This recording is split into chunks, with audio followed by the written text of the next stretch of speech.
এই মাটি সরে আসছে তারাও বুঝতে পারছে।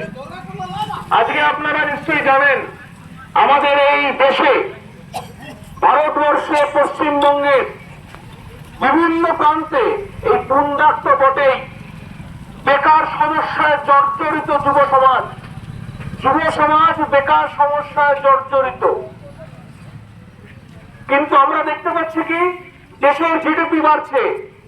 আমরা দেখতে পাচ্ছি যারা এখানে অর্থনীতি বোঝেন বা কাগজ কলম পড়েন, আমাদের যারা দেশের শাসনকর্তা তারা চিৎকার করে বলছে দেশের জিডিপি বাড়ছে, আপনার আয় বেড়েছে।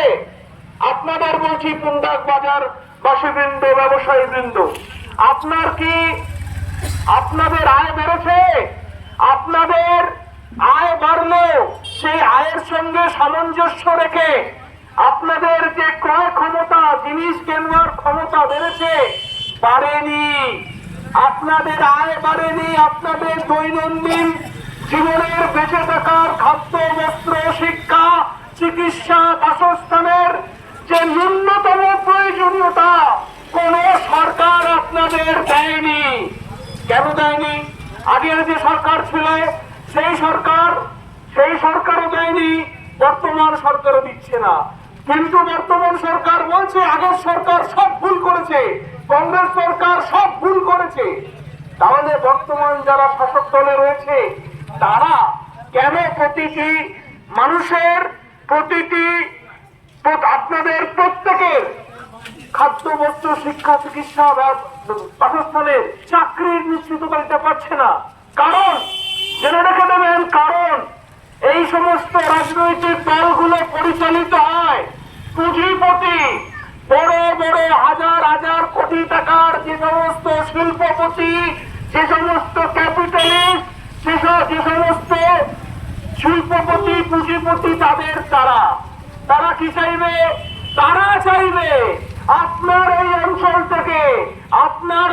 থেকে কাঁচা মাল এখান থেকে নিয়ে চলে যাবে তাদের সুবিধা মতো জায়গায়, সেখানে শিল্প করে আবার সেই শিল্প আপনাদের কাছে এসে বিক্রি করে আপনাদের পকেট কেটে হাজার হাজার কোটি কোটি টাকা তাদের মুনাফার আলমারি বৃদ্ধি হবে, কিন্তু আপনাদের কোনো সুরাহা হবে না। যারা এই ধরনের শিল্প ব্যবস্থা, যারা এই ধরনের অর্থনৈতিক ব্যবস্থা গোটা দেশে কায়েম করেছে, তারাই কিন্তু সরকার নির্ধারণ করে। আপনি যতই ভাবুন আপনি ভোট দিয়ে দেশের সরকার নির্বাচন করছেন, এটা কিন্তু ভাওতা। প্রভাত রঞ্জন সরকার পরিষ্কার বলছেন, কি বলছেন? অর্থনৈতিক গণতন্ত্র ব্যতি রেখে রাজনৈতিক গণতন্ত্র ধাপ্পাবাজি। এই যে আমরা দেখতে পাচ্ছি সামনে একজনের মহামানবের মূর্তি, নেতাজি সুভাষচন্দ্র বসু। শ্রী প্রভাত রঞ্জন সরকার সুভাষচন্দ্র বসুকে আখ্যায়িত করেছিলেন পৌরুষের বজ্রকৌস্তুভ, উল্কার অরল শিখা, রাজনীতির জ্বলন্ত ধূমকেতু, অপসীম সংগ্রামের মূর্ত প্রতীক। সেই সুভাষচন্দ্র বোসকে দেশ ছাড়া করেছিল কারা? সুভাষচন্দ্র বোসকে ব্রিটিশ দেশ ছাড়া করেনি। একটু আগে আমি যাদের কথা বলছিলাম যে দেশীয় পুঁজিপতি, দেশীয় সাম্রাজ্যবাদী শক্তি, তারাই সুভাষচন্দ্র বসুকে দেশ ছাড়া করেছিল। কেন করেছিল?